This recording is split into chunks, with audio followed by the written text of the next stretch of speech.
Alright, what's up guys? Welcome back to the channel. Wednesday the 9th of April, and I think by far the craziest day I've seen in my 9 or 10 years of trading.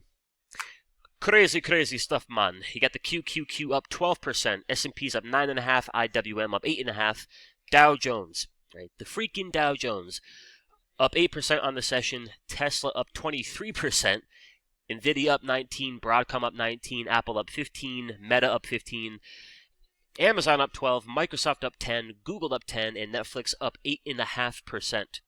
Mama, what a pop. So does it change anything? It does change a couple of things. For one, if anything, it just could change the sentiment. 90-day pause on the tariffs. Yeah, that might do for that might squeeze out a few shorts, right?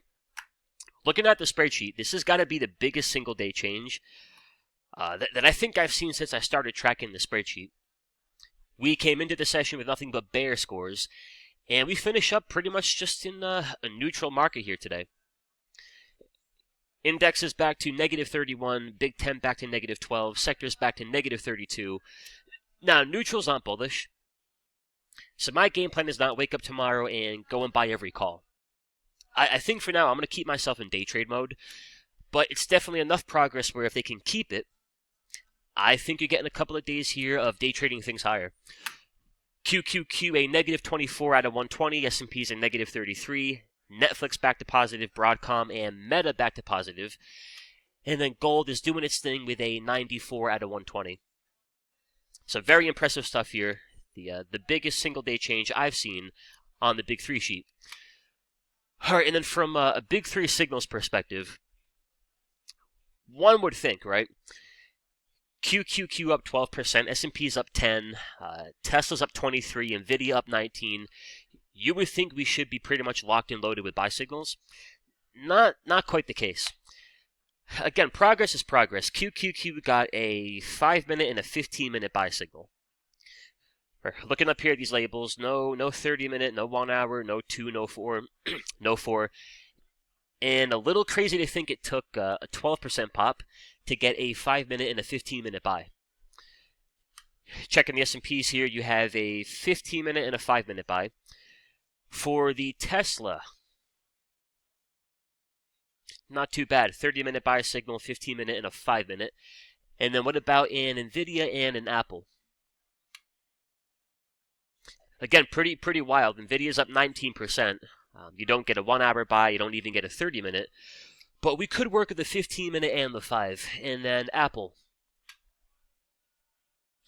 The big fruit, as Henry would call it. Apple only gets a 5-minute buy. Only took a 15% pop for a 5-minute buy trigger. But alright guys, it's wild action, makes for an exciting day. The key from here, watch these 5-minute time frames, watch a 15-minute, watch a 30-minute. Can they keep the buy signal printing? That'll be really important. If we're going to get any kind of multi-day sustainable rally higher, what we need from a 5-minute and a 15-minute are signs of an uptrend. Right, we can't bank on good-looking weekly charts. We can't bank on good-looking daily charts. We got to work with good-looking 5-minute, 15-minute, 30-minute. So take the S&Ps here. In food for thought, we're about 3.5% above that 15-minute 21.